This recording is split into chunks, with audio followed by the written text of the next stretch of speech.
Olá, meus amigos. Aqui estamos chegando mais uma vez para mais um momento de estudo, mais um momento de reflexões do Evangelho de Jesus à luz da doutrina espírita. E por isso agradecemos imensamente a este Pai de infinita bondade e amor, em especial pelo dom da vida. Agradecemos a Jesus de Nazaré por esses belíssimos ensinamentos que ele nos deixou. Agradecemos aos espíritos amigos pelo amparo, pela proteção, pela assistência que sempre tem nos dado ao longo da nossa trajetória. Agradecemos a todos vocês que vão chegando e se conectando aqui conosco para estudarmos juntos o Evangelho de Jesus. Sejam todos bem-vindos em nome do Cristo. E hoje, neste dia 3 de agosto do ano de 2020, aqui nos encontramos para estudarmos mais um capítulo do livro Conduta Espírita, do Espírito André Luiz, através da mediunidade de Valdo Vieira.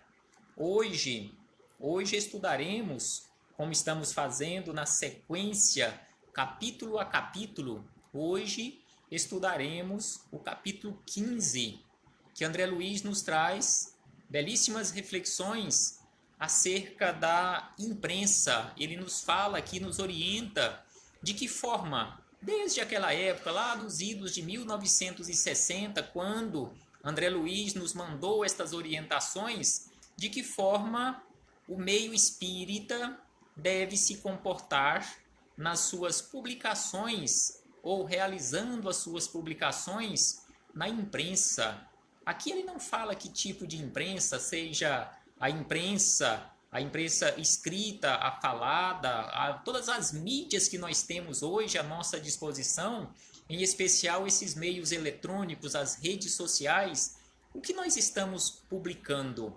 Então é por isto, e é importante nós lembrarmos isto, é por isto que aqueles grupos ou páginas que se utiliza ou que tem como finalidade publicar informações, orientações, material de acordo com a doutrina espírita ou à luz da doutrina espírita, tem que ter sempre aquele cuidado, fazer aquele filtro constantemente daquilo que está publicando.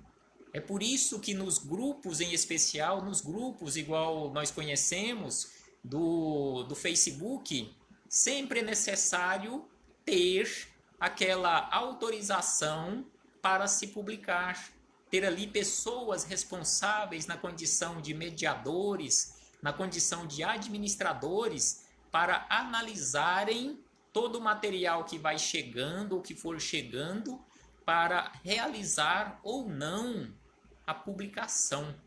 Então temos que ter cuidado. Conheço o grupo grupos do qual ou dos quais eu participo, onde se publica qualquer coisa, não tem filtro nenhum. Inclusive discussões na questão política, brigas ali de aquele ódio, aquele rancor, aquele ressentimento, principalmente em relação à questão política, aquela questão de ideologia. Então não podemos de forma alguma deixar que isto aconteça. É preciso ter este controle, porque nós ainda estamos numa condição em que não olhamos muito, não verificamos muito, então é preciso ter este controle, ou aquelas pessoas que tenham um bom senso, ou que tenham um conhecimento e que tenham condições de fazer este controle nas publicações. Não é de forma alguma censura, porque em muitas situações, às vezes a pessoa encaminha uma solicitação ou encaminha uma publicação e às vezes até ele reclama por que o meu material não foi publicado no grupo. Mas em muitas situações, se você tem um grupo com a finalidade exclusiva de publicar material doutrinário ali, de acordo com, igual o Will está falando, passando pelo crivo da razão, conforme sugere Kardec, e de conformidade com a doutrina espírita, às vezes a pessoa manda um material que não tem nada a ver com doutrina espírita e nem são reflexões que possam se encaixar. Então precisamos sim passar por este crivo da razão, preservando, sem sombra de dúvida, conforme os espíritos amigos nos chamam a atenção, a pureza doutrinária. Às vezes você pode publicar no seu grupo ou na sua página, aceitar algo que não tenha nada a ver com a doutrina espírita, mas são reflexões belas, são reflexões profundas que fazem realmente você pensar. Ela às vezes não fala de religião nenhuma, às vezes ela não fala nem do evangelho, mas está perfeitamente em acordo e de acordo com o evangelho. Mas antes de chegarmos nas palavras de André Luiz, pegamos aqui no livro Obreiros da Vida Eterna. São livros que constantemente nós precisamos ter em nossas mãos, não simplesmente para enfeite das nossas mãos, né, mas para estudarmos ali uma página aqui, uma página acolá, ou seja, uma hoje, uma amanhã, devagar, sem pressa.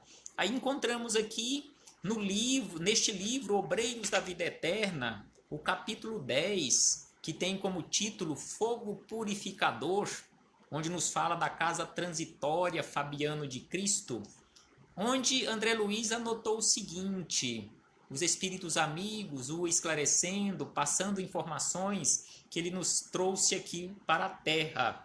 Ele nos diz sobre a questão do nosso progresso. Às vezes nós podemos observar, peraí, o que tem que ver isto com a questão da publicação na mídia, a publicação na imprensa? Nós veremos que tem tudo que ver, ou seja, trata do nosso progresso, da nossa condição evolutiva.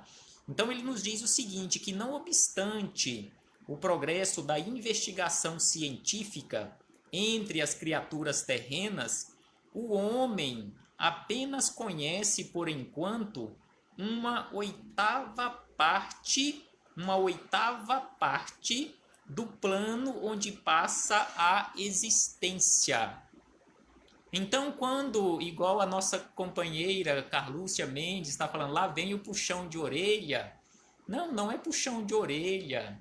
Estamos aqui aprendendo juntos. E conforme André Luiz nos fala aqui, no início deste parágrafo, nós não podemos nos comportar desta forma, achando que estamos numa condição melhor ou pior do que os outros, porque conforme ele nos afirma aqui, nós apenas conhecemos do ambiente onde nós moramos, ou seja, o ambiente físico aqui da Terra, nós conhecemos uma oitava parte.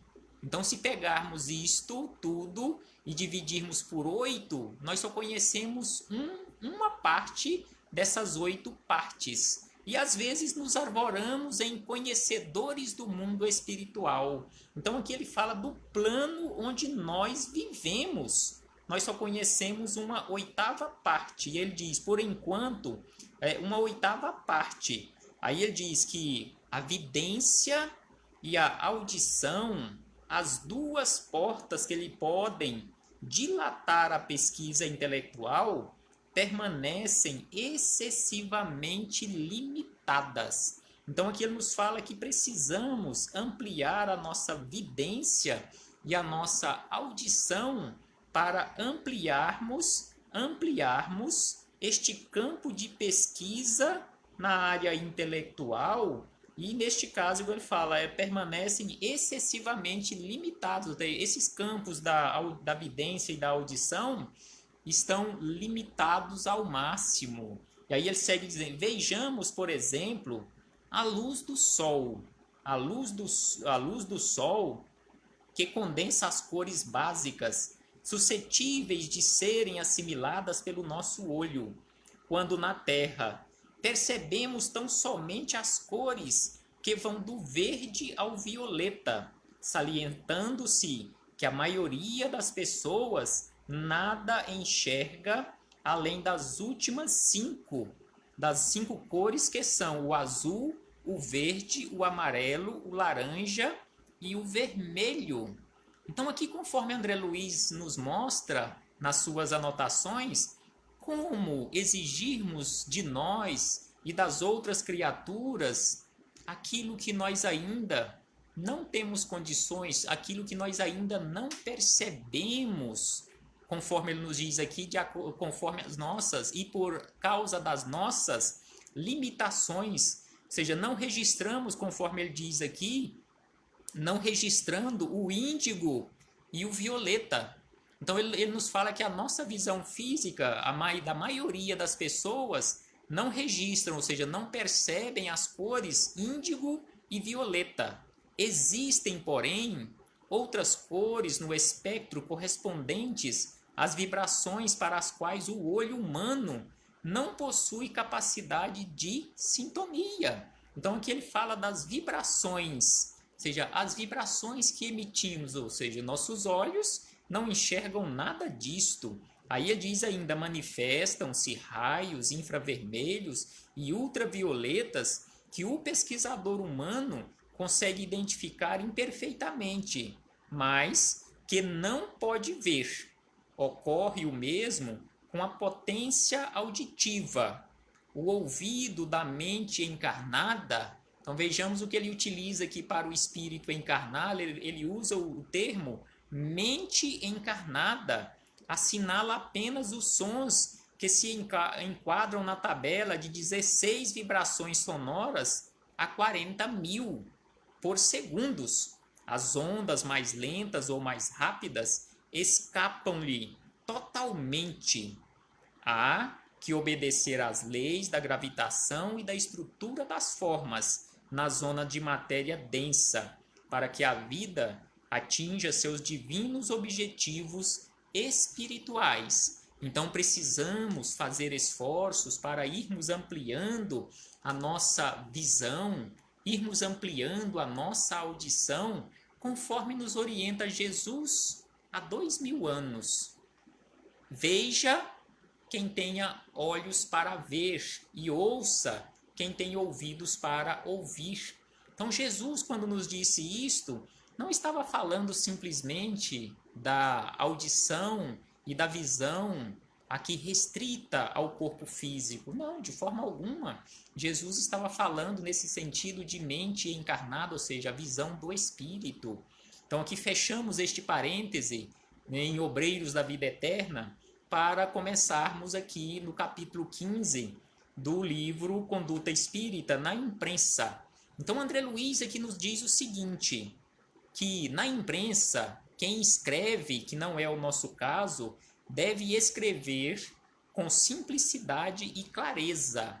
Tem que ser conciso e objetivo, esforçando-se pela revisão severa e incessante quanto ao fundo e à forma de originais que devam ser entregues ao público. Então aqui ele nos diz, aqui principalmente ele falando naquela época em relação à imprensa escrita, que não devia de forma alguma, e não devemos, como falamos no início, de forma alguma, irmos publicando, irmos passando adiante qualquer coisa que recebamos. Tem em muitos momentos, nós, devido à nossa pouca capacidade de analisarmos as coisas e pela pressa, principalmente também devido ao tanto de material que recebemos, tanto de informação que recebemos, que em muitas situações nós, se não prestarmos atenção, lemos apenas o destaque lá em cima, veja que mensagem belíssima, e nem lê o que tem na mensagem, e passa adiante. Às vezes você pode estar passando, inclusive, um texto de pornografia ou de violência, eu já ouvi comentários nesse sentido. Então precisamos, conforme o Eudes disse há pouco, passar pelo crivo. Se queremos passar adiante ou se pretendemos passar adiante uma mensagem que recebemos, nós precisamos primeiro ler ou ouvir, se for no caso um áudio, ou ver, no caso, o vídeo, se for ali o vídeo, ou então ler o texto integralmente e passar pelo crivo da razão. Aquele texto, aquele material que você recebeu, passou pelo seu crivo, foi útil para você, lhe trouxe alguma coisa, lhe acrescentou alguma coisa, ou às vezes é um texto que você já conhece, um material que você já conhece, ele está íntegro, conforme você já tinha visto em um outro local, porque às vezes a pessoa pode usar ali aquele preâmbulo, aquele início do texto e inserir outras coisas, fazer edição, inserir outras coisas de acordo com o seu interesse. Então precisamos, sim, antes de passar adiante qualquer material, precisamos passar sim pelo crivo da razão. Aí ele diz que o patrimônio inestimável dos postulados espíritas está empenhado em nossas mãos. Então, é por isso que precisamos passar por este crivo, porque este patrimônio inestimável da doutrina espírita, às vezes a pessoa vai lá e escreve um texto dizendo que é doutrinário, dizendo que é um texto espírita, e você vai ler que não tem nada que ver, fala um monte de besteiras que não tem nada que ver com doutrina espírita. Às vezes faz lá afirmativas no meio do texto que vai totalmente contra os ensinamentos de Jesus. Então nós precisamos ter este cuidado. Aí ele diz na sequência: empregar com parcimônia e discernimento a força da imprensa, não atacando pessoas e instituições, para que o escândalo e o estardalhaço não encontrem pasto em nossas fileiras. Então nós precisamos usar a força da imprensa, precisamos estar aí à nossa disposição, e não é proibido de forma alguma, não é pecado de forma alguma usarmos esta força da imprensa, conforme ele nos fala aqui, mas termos o cuidado, não atacar de forma alguma, igual já vi companheiros que se dizem espíritas, inclusive em palestra pública, o Eudes inclusive conhece e sabe de quem estou falando. Não estou aqui criticando o nosso companheiro de jornada, que talvez estivesse sob um processo obsessivo severo, em atacar de forma muito forte e contundente companheiros da Igreja Católica ou a própria Igreja. Não, de forma alguma, não podemos atacar de forma alguma pessoas e instituições. Onde está a caridade? Onde fica a caridade neste caso? E ele diz que o comentário desairoso desencadeia a perturbação. Sem sombra de dúvida, se eu faço um comentário desta forma e trazendo escândalo, sem sombra de dúvida que eu vou ser, neste caso, um veículo, um instrumento para o desequilíbrio das energias que estão ali à minha volta e também daqueles que terão acesso àqueles comentários, principalmente quando eles estão gravados. E aí ele diz, ó, selecionar atentamente os originais recebidos para publicação. Aí entra aquilo que eu tinha falado anteriormente, em passar pelo crivo da razão antes de passar adiante para os seus contatos, para os seus amigos, selecionar aquilo que você está passando adiante. Aí ele diz que em prosa e verso, de autores encarnados ou de origem mediúnica. Não é pelo fato de você ter recebido um texto que está ali intitulado como sendo de origem mediúnica e que traz que é um texto de André Luiz, por exemplo, um texto de Emmanuel, nós já irmos passando adiante. Não, de forma alguma. Temos que passar por este crivo, fazer este filtro, conforme ele nos fala aqui, selecionar atentamente. Será que aquele texto que traz no rodapé, que é uma mensagem de Emmanuel através de Chico Xavier, realmente está de acordo com tudo aquilo que nós conhecemos, que vieram do mundo espiritual por André Luiz, por Emmanuel e por tantos outros, através da mediunidade, por exemplo, de Chico Xavier? Será que não tem alguma coisa ali no meio que não está em acordo ou de acordo com o que nós conhecemos digamos assim, destas figuras que nós citamos? E igual o Eudes falou que o Evangelho chegou até nossos dias graças à Igreja Católica. Sem sombra de dúvida, se tem coisas que foram entendidas ou divulgadas de forma equivocada, não estamos aqui para julgá-los de forma alguma. Fizeram um trabalho belíssimo de trazer até nós, dos anos lá por volta do ano 300 da era cristã até os dias de hoje, trazer o evangelho do Cristo para nós. Então precisamos sim ter este cuidado. E aí ele diz ainda, segundo a correção que apresentarem quanto à essência doutrinária e a nobreza da linguagem. Essência doutrinária e nobreza de linguagem. Então precisamos levar em consideração essas duas situações, a pureza, a essência da doutrina e a linguagem que está sendo utilizada ali. Ou seja, a linguagem está boa, a linguagem não está, de uma certa forma, trazendo algum prejuízo para alguma criatura ou alguma instituição, está realmente conforme a doutrina espírita. Aí ele diz, sem o culto da pureza possível, não chegaremos à perfeição. Então ele diz que é preciso cultuar a pureza para chegarmos à perfeição. E aí ele diz na sequência, para encerrar, sistematicamente,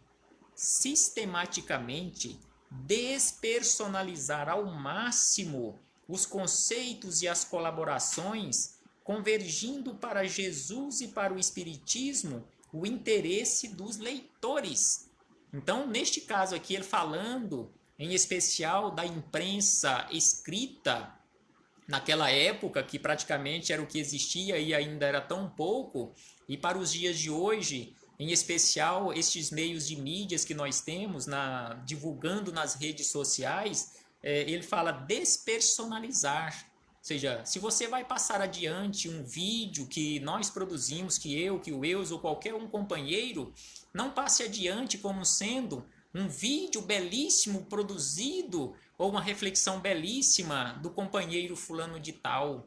Mas, conforme ele nos fala aqui, o destaque principal tem que ser Jesus e o Espiritismo. Não estamos aqui para personalizarmos nenhum material. Igual recentemente uma companheira do meio espírita fez contato comigo, inclusive é lá de Trindade, frequenta o grupo Espírita Libertação e ajuda a cuidar de uma outra instituição em uma outra localidade. Aí ela me questionou se ela poderia utilizar este material tão simples que estamos produzindo para estudos no centro espírita que ela ajuda a cuidar. Falei, pode sim, sem sombra de dúvida, o material é público, é simples, mas é público. O material não é meu. Este material não é propriedade minha, nós pegamos emprestado, estamos utilizando aqui André Luiz, as informações de André Luiz e de tantos outros companheiros, e conforme o Eudes fala, nós somos apenas papagaios, que estamos aqui repetindo muitas coisas e acrescentando algumas reflexões quando possível. E aí nos diz, o personalismo estreita, e aí ele diz, o personalismo estreito ensombra o serviço, e encerra dizendo, purificar, quando não se puder abolir, o teor dos anúncios comerciais e das notícias de caráter mundano. Então aqui ele fala para purificar, ou, quando não for possível, abolir os anúncios ali na imprensa escrita, nas revistas, nos jornais. Se for fazer alguma publicação comercial, ter muito cuidado. Que tipo de instituição, que tipo de empresa é aquela que está anunciando naquele jornal ou naquela revista que você usa para publicar coisas doutrinárias, material doutrinário. Aquela empresa realmente é séria? Aquela empresa realmente trabalha em conformidade com a nossa legislação? Aquela empresa ou aquelas pessoas que estão à frente são pessoas que cumprem as suas obrigações, dando a César o que é de César? E aí ele fala a questão do caráter mundano e encerra dizendo que a imprensa espírita cristã representa um veículo de disseminação da verdade e do bem. Disseminação da verdade e do bem, e aí você vai lá e insere propagandas comerciais de uma empresa ou de instituições que não são sérias, que não estão nem aí, que não estão nem preocupadas um pouco com a verdade e com o bem. A verdade de uma forma geral e o bem da sociedade. Aí ele lembra no rodapé da mensagem palavras de Paulo em uma carta na segunda epístola ao seu discípulo amado Timóteo, lá no capítulo 3, no versículo 16, que toda escrita, nos diz Paulo há quase 2000 anos, que toda escritura divinamente inspirada é proveitosa. Então, toda escrita divinamente inspirada é proveitosa. Então, que possamos refletir sobre isto e, em especial, nos esforçarmos ao máximo para praticar tudo isto que estamos aprendendo através destas reflexões e adotando aquele critério de cuidado máximo em relação àquilo que estamos usando e passando adiante. Realmente está de acordo com o Evangelho de Jesus? Jesus, se estivesse no nosso lugar, repassaria aquele material adiante? Será que ele estaria de acordo com aquele material, com aquilo que está ali impresso ou está ali gravado que você está passando adiante? Reflitamos, meus irmãos. Paz aos nossos corações. Muito obrigado pela presença de todos e até a próxima oportunidade, se assim o Pai nos permitir. E se este material está de acordo, se você concorda com o que nós falamos aqui, se te auxiliou em alguma coisa e você acha que possa auxiliar algum companheiro de jornada, seja você também um semeador. Passe adiante, semeie também o Evangelho de Jesus. Gratidão a todos. Abraço fraterno e Jesus esteja conosco hoje e sempre.